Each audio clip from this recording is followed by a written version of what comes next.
One of the reasons violence in Iraq has subsided so dramatically was a significant battle that U.S. forces won in Sadr City just 5 months ago. Sadr City, part of Baghdad, is home to 2 million Shia and turf of the fiercely anti-American cleric Muqtada al-Sadr. For years, insurgents in Iraq have been stymieing U.S. troops with homemade low-tech weapons like car bombs and improvised roadside explosives. But in the Battle of Sadr City, as we learned in a high-level debriefing with the U.S. commander in Iraq, the Americans overpowered the Shiite militias with high-tech, the most advanced, sophisticated, whiz-bang hardware and software on Earth. Electronics, lasers, high-resolution cameras that can literally cut through the fog of war. When we were in Iraq to interview the new commanding general, Ray Odierno, we went with him as he surveyed the former battlefield, through neighborhoods now pacified, and into a market returning to life. At his side was the brigade commander who led the battle here, Colonel John Hort. This was some of the heaviest fighting that we had experienced during our 2 months in Sadr City. Right where we're standing. Right where we're standing. And standing there, or any place in Sadr City, could not have been done just 5 months ago. This was off limits to Americans. For years, the fiery cleric Muqtada al-Sadr and his Shiite militia control the streets. Last March, they began using the neighborhood as a launching pad to lob rockets into the nearby Green Zone, the seat of the Iraqi government and site of the U.S. Embassy. Not just 1 or 2, but we're talking 20 to 30 rocket attacks coming out of Sadr City. Colonel Hort gave General Odierno his first briefing on the battle, and we were invited to sit in. It's rare that reporters can videotape sessions like this one. We were asked to turn our cameras off only once, and were allowed to broadcast only a few slides that were later declassified for us, like this one. And you can kind of see some of the locations they were coming out of throughout all of Sadr City against the Green Zone. The U.S. military had wanted to mount an attack, but Iraqi Prime Minister Nouri al-Maliki balked for a year because the militias are Shiites like him, and that made a decision to fight them politically risky. But you waited for him. It was his decision. To give you his decision to give you the go-ahead. Right. I think what he finally realized were that the militias that had safe havens in Sadr City were really trying to destabilize the government of Iraq. And he realized that it would add instability to his own government. Once Maliki gave the go-ahead, a U.S. Stryker battalion went in, but they confronted a steady stream of militia reinforcements. I mean, every day it was 20, 30, 40 new guys that were coming down to fight. So Hort and his men had to do something to keep them out. They decided to build a wall, a barrier straight across Sadr City. It would also create a buffer zone wide enough to prevent the militia rockets from reaching the Green Zone. To build the wall, Colonel Hort's Charlie Company began putting up massive T-shaped concrete slabs. Fighting erupted almost immediately as sniper fire came in from every direction. Charlie Company retaliated with massive tank fire. We fired 800 tank rounds in this fight. We haven't fired that many tank rounds since the start of the war. Colonel Hort said the building of the so-called T-wall became a magnet for every bad guy in Sadr City. This was one of the most intense engagements in the entire war. Yet even as the battle raged, the wall went up. It was literally concrete barrier by concrete barrier.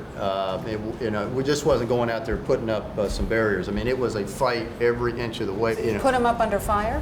Guys would climb the ladders to unhook the crane chains from the wall, unarmed, while people are firing at them. So it was high venture. Lieutenant Colonel Brian Eifler's team laid down cover fire, while some soldiers, wide open and exposed, unhooked the chains from the crane. On days when the shooting was particularly fierce, they were able to put up only 8 slabs. Every type of weapon system the enemy had, they tried to use against us up at the wall. I mean, it was step by step by step, and fighting literally every hour of the day. They called in sniper teams from the elite Navy SEALs and air support, F-18 fighter jets and Apache helicopters that protected the flanks. But here's what really made the difference: an arsenal of advanced, high-flying technology, UAVs, unmanned aerial vehicles with highly improved camera systems so sensitive they can see the enemy, even at night, through clouds and gun smoke from high up. They can spot someone smoking or a weapon on someone's side, and they have sensors so advanced they can hear enemy radio transmissions and pinpoint their location.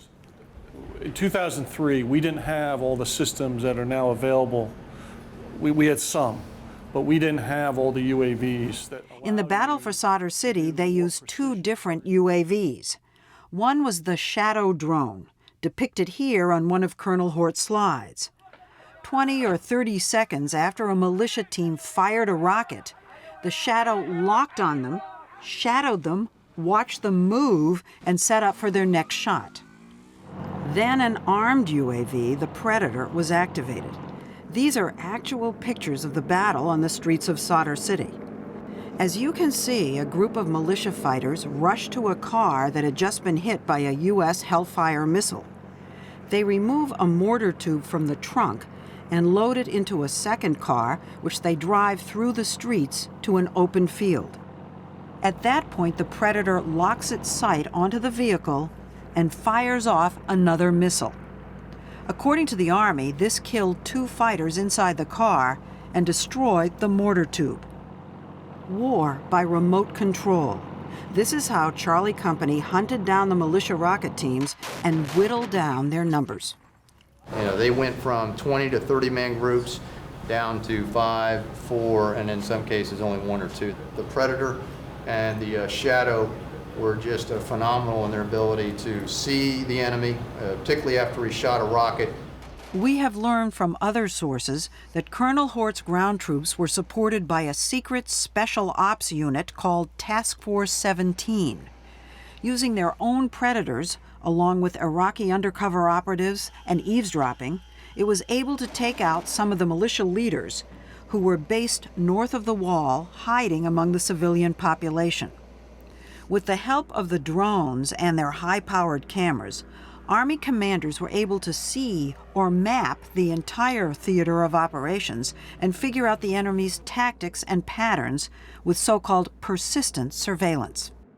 And in some cases, we would wait 4, 6, even 10 hours to do the engagement because we didn't want to kill the guy that was. We wanted to go after the whole group, the company chain of command, as you want to call it that, where they would actually pick up the rail, drive in their vehicle, go to another location, and do an after-action review on what they did. In other words, after a long skirmish, all the individual militia rocket teams would rendezvous in a large group with their leaders. In this video, you can see how Colonel Hort's men would be tracking as the militia fighters went to a set location for a battle assessment and their new assignments. So once they got to that site, that's when we would do the engagement. Sometimes that took 6, 8, 10 hours to wait, and that's what Predator allowed us to do. It truly preyed on the enemy. Can I ask if they had no idea?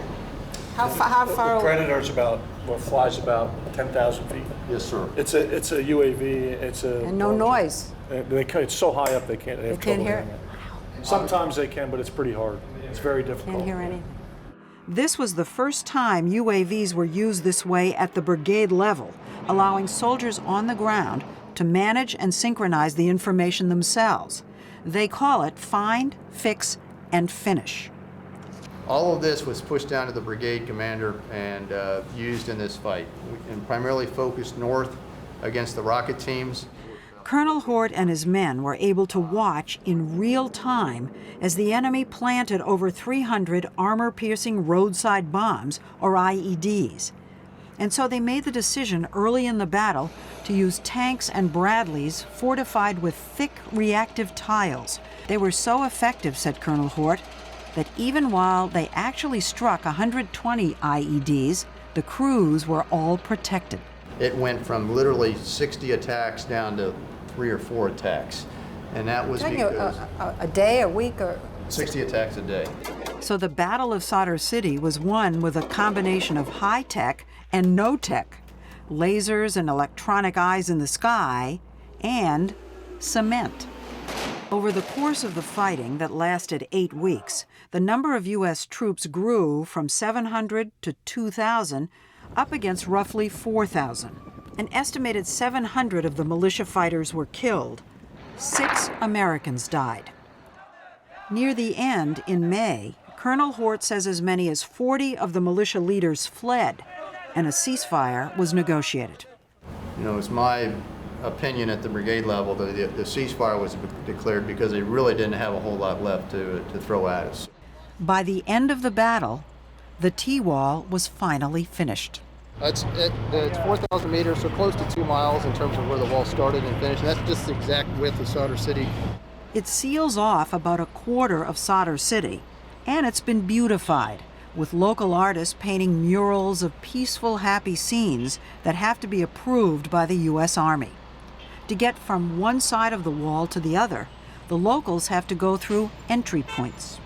Checkpoints, they have to be checked to go back and forth? Yeah, that's right. But it's easy. It's usually just showing of an ID, but it is a checkpoint. Right. And again, that's to limit the freedom of movement of the insurgents for the most part. Merchants and traders are back in business here. This is a wholesale market in Sadr City where trucks deliver fresh produce from the countryside every day now. The militias used to shake down the vendors. That's over. But still, the local businessmen are not happy about the wall. Tell me about the T-wall. They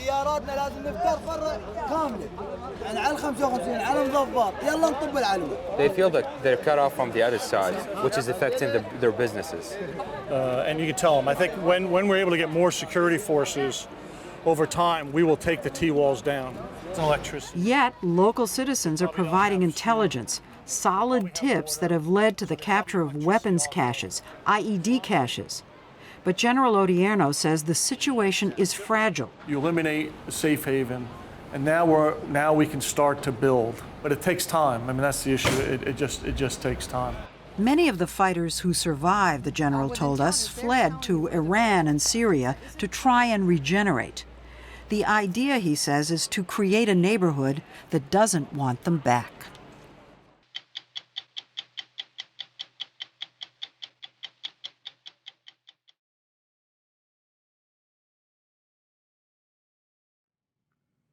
If the United States can win in Afghanistan, it'll be thanks to the privates and corporals who are now being asked to turn around an 8-year war with a brand new strategy.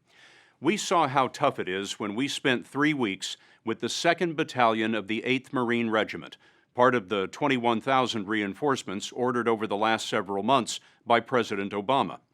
The new plan sounds simple: separate the enemy from the people, then convince the Afghans to support their government. But it requires more forces, more time, and more risk. While the President is wrestling with whether to send up to 40,000 more troops, we joined with the battalion's Company G, Gulf Company, which was taking the highest casualties in the Taliban homeland. In September, the men of Gulf Company assembled for roll call in their combat outpost. Lance Corporal Jonathan F. Stroud. Lance Corporal Gregory A. Posey. First Sergeant Robert Pullen shouted for Marines who could not answer. This was the roll of the dead. Lance Corporal Dennis J. Burrow. Lance Corporal Javier Olvera. The company's 200 Marines paused for a battlefield memorial for the 7 they call brothers, killed in action.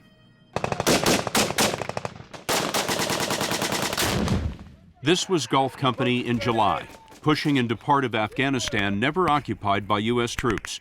They were ambushed repeatedly by the Taliban, the enemy that carries the name of the fundamentalist Islamic government overthrown by the U.S. invasion after 9/11.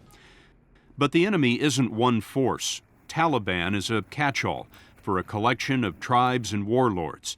Some are religious extremists, some are drug traffickers, and in Gulf's area, many are locals fighting for money.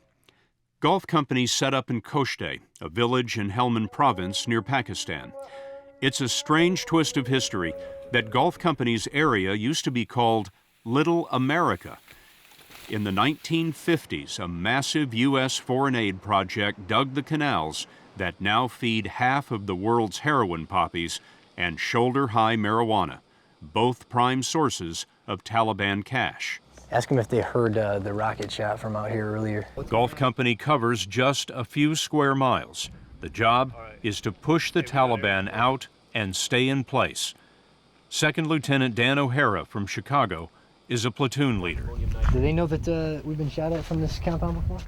It's his first combat tour. 2 of his Marines have been killed. You know, I wonder how you know the enemy from the citizens around here. Yeah, for the most part you don't until they start shooting at you. And even then, you know, their tactic is hit and run. They'll shoot, and then before you get the chance to close on them, they'll run away and kind of just blend back into the population. Lieutenant Colonel Christian Cabanis leads the battalion. These people have suffered for too long. We can't add to it. He sent Gulf Company into battle with orders to use restraint. This is a big change since the spring. All U.S. forces in Afghanistan are now being told to protect civilians, even if the enemy gets away. Over the last 8 years, Afghans have been outraged by civilian deaths, and it's a big reason the U.S. is not winning.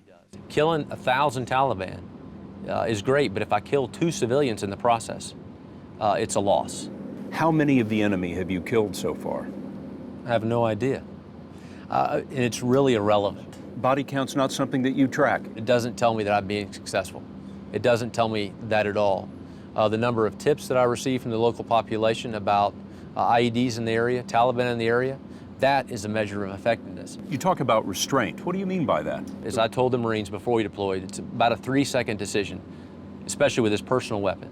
The first second is, can I? Next 2 are, should I? What is going to be the effect of my action? Is it going to move the Afghan closer to the government or further away? After 2 months, Gulf Company reported 0 civilians killed, a success, but at the cost of its 7 Marines. What's the biggest threat to your Marines? The biggest threat would be the improvised explosive devices, for sure. IEDs. The search for explosives and IEDs dominates the patrols. They hunt for the buried plywood that breaks under a boot and closes the circuit on a 40-pound bomb made of fertilizer. The enemy pays villagers to plant them at $10 each. I got a hit right at the end of this thing. Hey, there's a hit at the end of the thing. Stay away from that crater. IEDs often push the Marines off the roads and into the fields flooded with sewage. With 60 pounds of armor and weapons, it's exhausting, and it is possible to be so bone-tired that the temptation to step on the next solid ground trumps even the fear of death. We should be good pushing up through here until we get near that IED site. On August 31st, Dan O'Hara and Lance Corporal Jonathan Quiseno from Orlando planned a mission to clear an IED. It would be a day that O'Hara would not return with all of his Marines. On the patrol, they destroyed the IED, but coming back, Lance Corporal David Hall from Lorain, Ohio, triggered another. A medevac helicopter carried his body away, and the Taliban opened fire.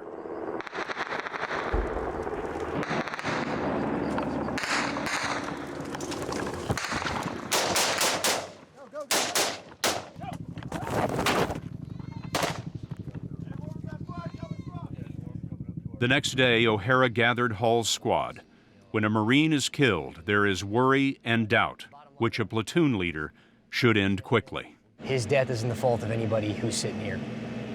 If it belongs to anybody, it would belong to me, because I was the one out there who was in charge, making the decisions. So just understand, we're doing the right things. We're doing good work. We're making a difference here. You know, we're here fighting for the people of Afghanistan, and we're here ultimately fighting for our country, you know, which is what we all signed up to do. After Hall's death, Lance Corporal Quiseno told us what many Marines are saying about restraint. They understand the strategy, follow their orders, and yet... It sucks.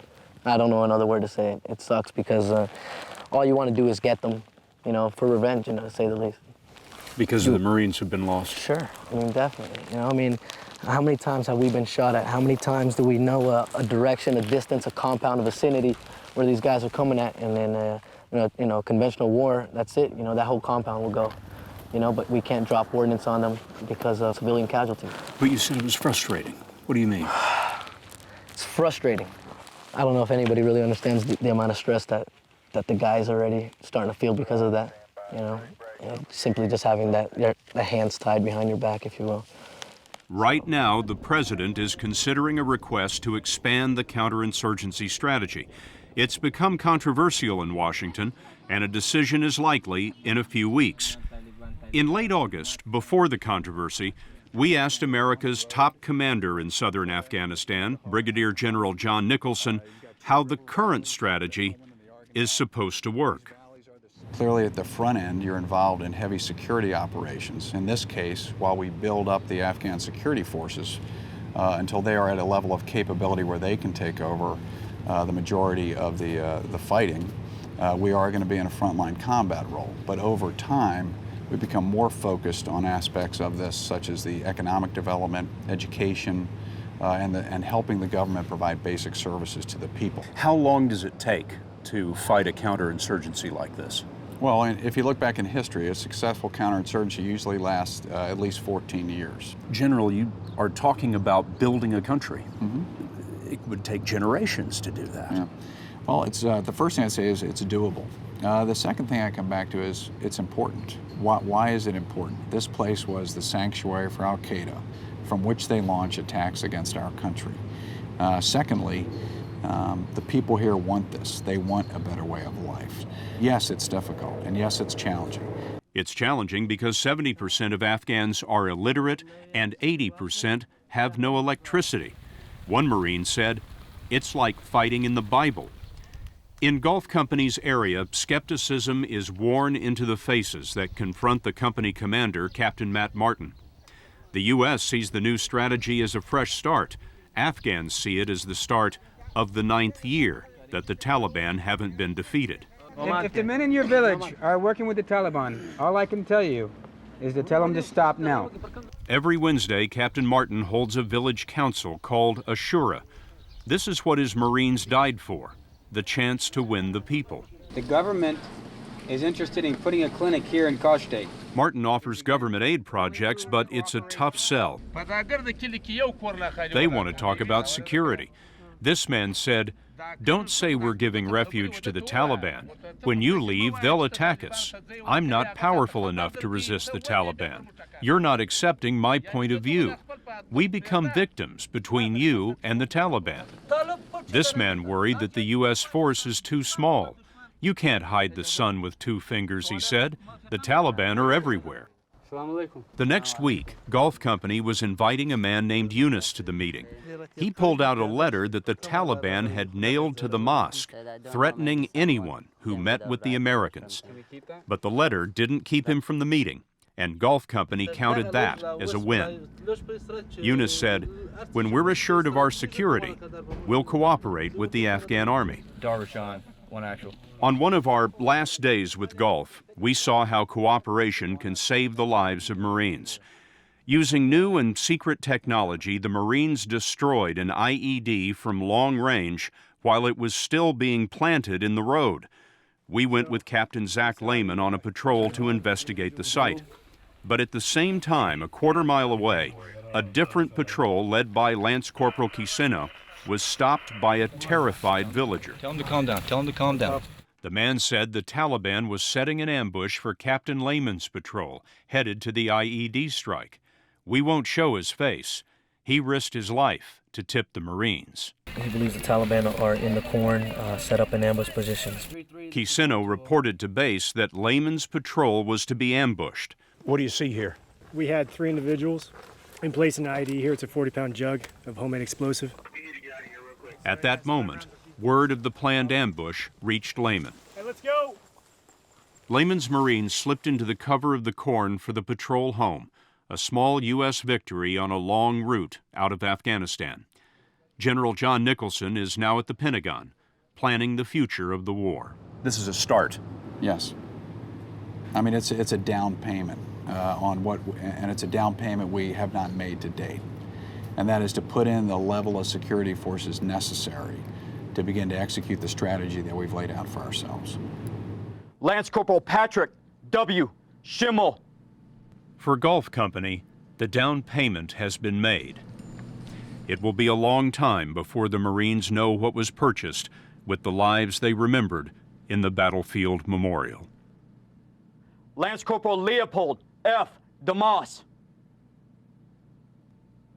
Lance Corporal David R. Hall.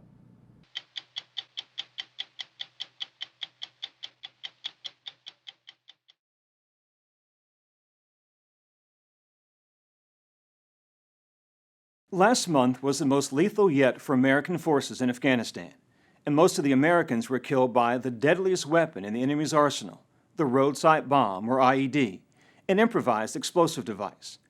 IEDs killed more than 40 American and coalition forces in October alone, up from 5 2 years ago.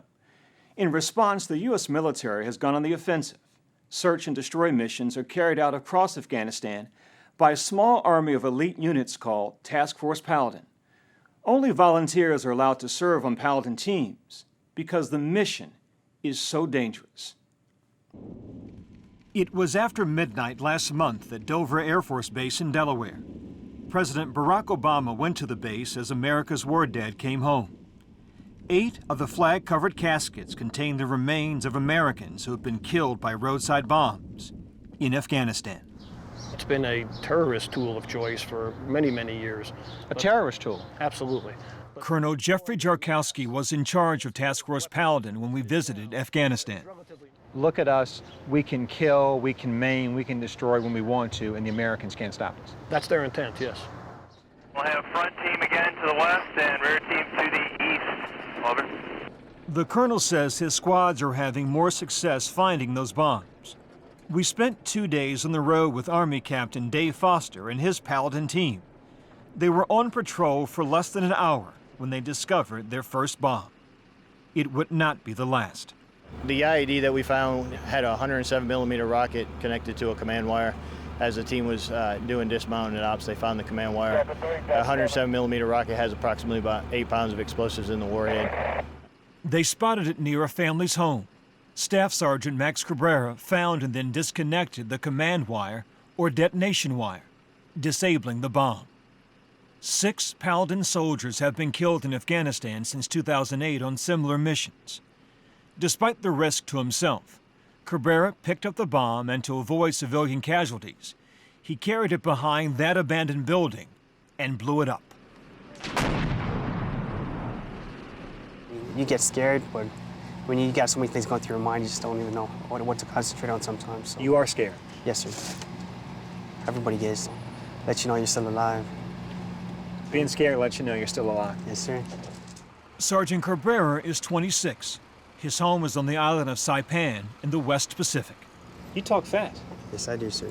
Well, I guess in your business you got to think fast too, right? Roger, sir. What does it take to do that job, you think? A belief that you're making a difference and a little bit of craziness. A little bit of crazy goes a long way in Afghanistan. Yes, sir, it does. In World War II and Korea, artillery and shrapnel killed more American troops than any other weapon. In Vietnam, it was small arms fire. Here in Afghanistan, it's the roadside bomb that has caused more than 75% of the deaths of American and coalition forces. We were in eastern Afghanistan, Host Province, walking distance from the Pakistan border where many of the bomb makers are trained. You guys know the threat. There's a lot of stuff going on up there. On this mission, the Paladin squad was working with a Michigan National Guard unit to clear bombs from roads in the area. It's called Route Clearance Patrol, and there are 35 of them in Afghanistan. The Pentagon plans on sending 13 more this winter. Specialist Christopher Parsons has been a guardsman for 3 years. I love the pressure. It puts a lot of pressure on me to make sure I do my job correctly. What skill does it take to do your job? Honestly, I'm from Michigan, so I love to hunt, and that helps a lot. So whether it's hunting deer in Michigan or hunting IEDs in Afghanistan, same skill set. Roger. One of his commanding officers told us deer hunters like Parsons make the best bomb hunters. With his sharp vision, he was able to find one with a trigger smaller than his index finger. It was a clothespin. 30 meters away, you're moving at what speed? About 10, 15K. And you saw the clothespin and thought what? Well, I thought, at first when I thought tripwire right away. And so I just started looking more, and I saw the wire. Thanks to Guardsman Parsons, the bomb was destroyed. The devices can be triggered by clothespins, but the blasts are often massive. That's why Paladin teams travel in these specialized, highly armored vehicles. Each one costs nearly $1 million. This one, called a Buffalo, has a large claw-like arm that can dig for bombs in the road. Another can snag tripwires lying across the road. Thomas Lefebvre, captain of the National Guard unit, says the vehicles are targets every time they leave base. They know what my purpose is when I roll out with that Buffalo, and they've watched it enough to know exactly what that vehicle does. You leave the gates and people are watching you think? Right. Yep, every time we leave. Every day they're going to be out there trying to kill you? Every time we leave. Their job was to clear a road so the base commander could drive safely to a meeting with a local official 12 miles away. Outside a village, the Buffalo, the most highly armored vehicle in the convoy and the biggest target, stopped to dig for a bomb because the squad was attacked here just the week before. Clear. No bomb. The convoy moved on. But 6 minutes later, Buffalo hit. Secondary. the Buffalo filled with smoke as two powerful bombs buried in the dirt road exploded, engulfing the vehicle in a huge cloud of dust. Despite their training and experience, the squad never saw it coming. Hey, 3-6, we're good.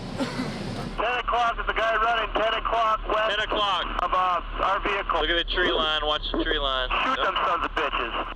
Two bombers got away. The Buffalo, which collapsed in a huge hole, lost its wheel and drive shaft. But all three soldiers inside survived. One of them, Sergeant Daniel DeRoche, that's him with the drive shaft, was relieved but frustrated. Same goddamn spot it happens every time we roll up here. How many times is that for you? This is my second hit. Cat got the mouse this time, I guess you could say. Sergeant Cabrera found the detonation wires buried in the road. Easy to do here because there are so many dirt roads in Afghanistan. Cabrera and his partner, Specialist Joshua Gross, told us the first bomb hit its target, but the second one, 30 yards away, missed. This right here was the first explosion that went off. This right here was the second one. In this instance, did the trigger man make a mistake, or were you guys just lucky? Trigger man made a mistake. And we were lucky. And we're lucky he made a mistake. Lucky because it's usually the second bomb that causes the most casualties. After the first explosion, men like Sergeant Cabrera go to investigate, and that's when insurgents often set off the second bomb. Something with your name on it? Yes, sir. Meant to maim or kill you? Yes, sir. Roadside bombs are also meant to prove to Afghans the United States, with its superior military, still cannot protect its own troops or them. How much do you think it costs to make an IED in Afghanistan? Well, we'll say maybe $10 US. $10. You could lose your life over $10. One soldier we talked to had been hit by IEDs on the same road within a half kilometer 3 times. Right. Well, the enemy is relentless in the way he employs these. And so you can't stop. Ours is a fight of constant, consistent pressure where we have to be relentless just as that enemy is. This is not a fast fight. It's warfare at a snail's pace. We stop so often we average just 2 miles an hour. Captain Foster thought there might be a bomb hidden in this field. The local farmers seemed friendly enough, but a bomb wire was found on their land. It's still sitting here all on the spool on the east side of the road. We're pulling security on the east side of the road. You're watching their back now. Roger. One of the vehicles dug for explosives but couldn't find any. With darkness falling, it was up to Sergeant Cabrera again. So he put on his 80-pound bomb suit and took what soldiers call the long, lonely walk. The road appeared safe, but to be sure, he set off 2 explosive charges. Turns out there wasn't a bomb connected to the command wire. The convoy presumed the road was clear enough to move on, when another bomb exploded behind us. Looks like we got out of there in time. Just before midnight, we made it safely to an old farmhouse turned military outpost. While his men slept, we talk with Captain Foster about a difficult 17-hour day. So, did you accomplish your mission today? Yes, sir. So after mortars, IEDs, this was a good day? Yes, sir. You Everybody came home safe. You seem a bit somber. Or just exhausted? No, it's at the end of the day, knowing that all my soldiers are safe. That's when I sit down in a quiet time and thank God for watching over them. Yeah, roger that. He said to pull forward. Hours later, near the end of their mission, Captain Foster's men were attacked again. Around that bend in the road, the smoke in the distance meant that a massive bomb had exploded under the lead vehicle just 2 miles from the base. The vehicle appeared to be totaled. All 3 men on board were injured. Within minutes, soldiers climbed ridges on both sides of the road, looking for the bomber. They went looking for the trigger man. But your expectation is that someone had to be eyeballing this convoy in order for it to go off. Yes, sir. That's the initial expectation. Several men and a child in a car nearby were questioned and released. In our 2 days on the road, the bomb squad encountered 5 bombs. 3 soldiers were injured, 2 others shaken up. 1 U.S. vehicle was damaged, another wrecked. Not a single bomber was captured or killed. You've been briefed on the mission we went on. Was it successful? Overall, yes. It was successful in that force was able to find IEDs. Did they find the IEDs or the IEDs find them? Some of both. Some were found and rendered safe, and I think we destroyed them, on at least one of them. Others we found the hard way. For the American people who see those scenes of the explosions, vehicles being damaged, you say, America just got its butt kicked that day, you say what? Not at all. A vehicle getting blown up, doing what it was designed to do, to absorb that blast, is not us getting our butts kicked. It's us removing that threat. Do you ever think this is a fight you can't win? They go out, they place a bomb, you remove it, the next day they put out another bomb. Right. I mean, I try not to think about it too much because it doesn't really help anybody, you know? What do you think? Is this a fight you can win? Beats me. I guess winning to me is going home. Really, after our deployment's done, it's going home. Going home alive. That's how you measure success in Afghanistan. Yes, sir.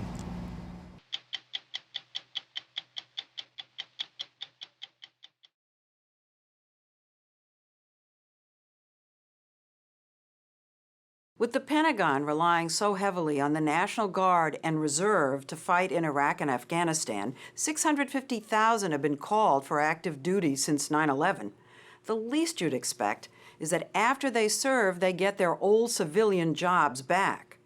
There's a law called USERRA that says their employers have to take them back at the same pay.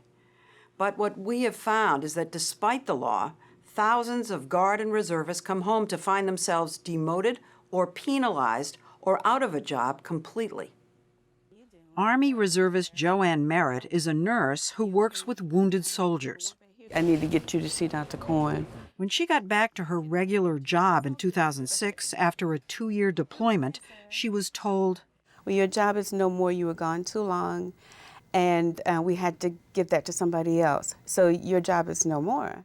Wait, they told you that despite this law, that the job you had, you couldn't have anymore. Yes, yes. It really hurt. It hurt because I just wasn't expecting this. Considering who her employer is, why would she expect it? Merritt works at, of all places, the VA Medical Center in Augusta, Georgia. Not only a government agency, but one that works with soldiers, the Veterans Administration. Yes. Did not understand this law, didn't understand the letter of the law. Yes. And I said, you know what? I'm not going to accept this. Merritt filed a complaint against the VA and within a couple of weeks got her old job back, plus the back pay and leave that she was entitled to, which the VA had also denied her. Do you have any sympathy for them, though? You were gone 2 years. I've been in the military for 25 years now. At that point, it was 23. The president writes an order, gives an order, I follow it. What excludes the VA? No, ma'am, I do not have any sympathy. I feel that the laws are there for reasons. According to the Pentagon, over 10% of the guardsmen and reservists report having problems when they return to work. Tens of thousands have filed complaints or lawsuits against their employers. Assistant Secretary of Defense Thomas Hall is the top man at the Pentagon overseeing the reserves and National Guard. Do you know we have found cases where reservists and guardsmen who work for the Department of Defense have come back and had a problem? Their job isn't there or they've been demoted. In the Pentagon, you're aware of this. I am, and we So want... how do you explain that? Well, we want the government to be the model employer. Yeah, but if the government isn't the model employer... What I'm saying is that the federal government's entire leadership has committed that they will be. Do we need to do better? Yes. The federal government is one of the largest employers of guardsmen and reservists, but they also work at over 100,000 private companies.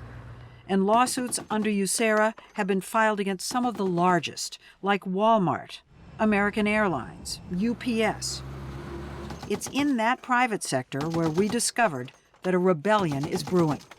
The private employers cannot supplement, cannot support the full cost of defending this nation on our balance books. Dave Miller is vice president of Conway Freight, a national trucking firm. After 9/11, he saw it as a patriotic duty to back his Guard and Reserve employees 1,000%. How are you today? Good, how you doing, Mr. Miller? Doing well. But now his patience is wearing thin. Not only are the deployments long, his drivers, mechanics, and others are being called up for a second and third tour of duty. Often on such short notice, it's hard to find a replacement. I would say we typically get about 3 weeks' notice. Oh, so that doesn't sound like any time at all. Well, not when you have to run an ad, get people in, interview, decide whether you're going to hire them or not. Do you always know how long the deployment's going to be? We never know how long. You never know. With over 50 of his workers deployed right now, Miller says the company is spending about $4,000 apiece to train their replacements, and as much as $100,000 if a worker has to be relocated from another state. So it's a big expense for you. Oh, sure it is. Take the case of one of his drivers, Jeff Vineyard. In 2005, Vineyard was sent to Iraq for a year as a member of the Indiana National Guard. And what kind of supplies were you driving into Iraq? Jet fuel. Oh, jet fuel. While Jeff was away, Conway did more than the law required by continuing his family's health coverage and making up the $10,000 difference between his Conway salary and his lower military wages. What if you worked for a company that didn't have Conway's attitude? I wouldn't be able to be in the Guard or the Reserves because I wouldn't be able to take care of my family. In all, Conway spends at least $500,000 a year to support its reservists and guardsmen. But it's not just the financial burden on employers. Consider what happened in the city of Sherwood, Oregon. Its 20-person police department was left without its boss when Police Chief Bill Middleton, an Army reservist, was called up twice in the last 6 years. This is Baghdad, right? That's the city of Baghdad as we're getting ready to land. Middleton's first tour of duty was a year. His second, as an interrogator and investigator in Iraq and Guantanamo Bay, was even longer. 18 months total. So now you've been away a year in 2002. Now it's 18 months. Correct. So it seemed like everything was working fine in the city. No sense that you were leaving them in the lurch, that they I never thought that, no. Problem. But the city manager told us things were not working fine, that the police department was suffering without a chief from morale problems and rival factions. So he hired someone new and tried to persuade Middleton to sign this contract, demoting him to deputy chief. Well, he had said it was because I was in the military and he wanted somebody there who was there all the time. But can you understand that? No. I mean, I'd given that city 12 years. But you were gone a total of 2.5 years. Correct. He felt he had the law on his side, so he refused to sign the contract. And when he returned home, he still had the title, police chief, at the same pay. But he was forced to report to the new Director of Public Safety, who had moved into the chief's office. And now you are his number 2. Correct, and he's going to give me guidance on how to run the police department that I had run for 12 years. Do you think the lack of support for this war has anything to do with it?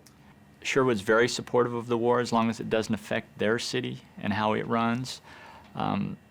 It's very easy to say I support the troops, but it's very hard to be without one of those troops for a long period of time. And there's a lot of guys over there sacrificing an awful lot.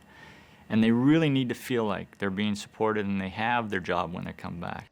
Middleton has filed a lawsuit claiming his rights under the USERRA law to the same job with the same status were violated. He's seeking $1 million in damages. What do you think that the employers are really most worried about? About us having to go again, because that was one of the things I was asked. What are your chances of you leaving again? And they said, I'm still in the military. Chances are pretty good. I mean, we're at war. Chances are great that I will have to leave again. And that's what happened. Nurse Joanne Merritt is now on her second tour, and so is Jeff Vineyard, the Conway driver. He's back in Iraq after less than 3 years at home in between. Employers, both public and private, seemed to accept the arrangement at first. They wanted to support the troops. But now at the repeated deployments, the realization that this isn't going to stop, some companies are trying to avoid reservists altogether. Ted Daywalt, president of VetJobs.com, that helps military people find jobs, says he knows companies that simply refuse to hire them. I had one senior VP of HR tell me that if I had 3 candidates for a senior position in the company, and one of them mentioned they're in the Guard and Reserve, he would only have 2 candidates left. And I said, you know, that's illegal. His response was, I can always find a reason why not to hire somebody. And how much is that happening now? I think it's happening a lot. You can't prove it. You can prove it to a point. There are surveys done that shows that upwards of 70% of the employers won't hire a person who's active in the Guard and Reserve. Dave Miller of Conway says he wants to continue hiring them. He likes their discipline and willingness to work long hours. But he and other executives are agitating for compensation. If the military is going to take our people 30% of the time, let them pay 30% of the health care costs. Now, does the government give you any help, any tax breaks or anything like that? Leslie, the answer to that is absolutely no. Nothing. Nothing. We have gone and petitioned Congress to, in fact, provide tax incentives for companies to do the right thing for these citizen soldiers. And what's the response? They're still discussing it. A tax break to help very small businesses became law in June. But Miller says the cost to all companies will go up since the Pentagon has announced a new policy of calling up the National Guard and Reserves on a regular basis, every 5 years, even after the current wars are over. In using the Guard and the Reservists this way, in other words, for regular deployments, the charge is that you're just doing it to save money. And you're doing it on the back of these employers. I think it's the most appropriate use of America's forces. We have 2.6 million people under arms. 1.4 million are in the active duty. 1.2 are in the Guard and Reserve, 45% of the military. And what we do is we save money actually by that because the Guardsman Reservist doesn't cost as much. So I think it's an appropriate use of the total force. If the Department of Defense is going to rely more heavily on Reserve and Guard, they should take into consideration all they're doing is shifting cost at that point in time. And there are those of us that probably won't accept that shifting graciously, at least silently. We won't accept it silently. He and his fellow businessmen will have a hard time getting government help in this era of big deficits. The Pentagon is making other concessions, though. They're reducing the length of each deployment to just 1 year, and call-up notices are going out anywhere from 6 to 20 months in advance. Good to see you. How's troops doing? Fantastic. Secretary Hall, who recently visited reservists on duty in Kuwait, says he hears what the companies are saying. But his priority is the troops and their job security. He expects the USERRA law to be enforced, which is why he made this astonishing offer. Let me make this commitment right on the air, if I could, just for a moment. If there's any guardsman or reservist or family member out there that has a problem, call my office. Call me personally. I will personally ensure. What's your number? My number is 703-697-6631. And I will ensure that I put a caseworker on it. If necessary, I will call the head of the company or the agency personally. I don't just make that offer just precipitously. I mean that because we're concerned about it. My office will react, and I invite people, if they have a problem, tell me.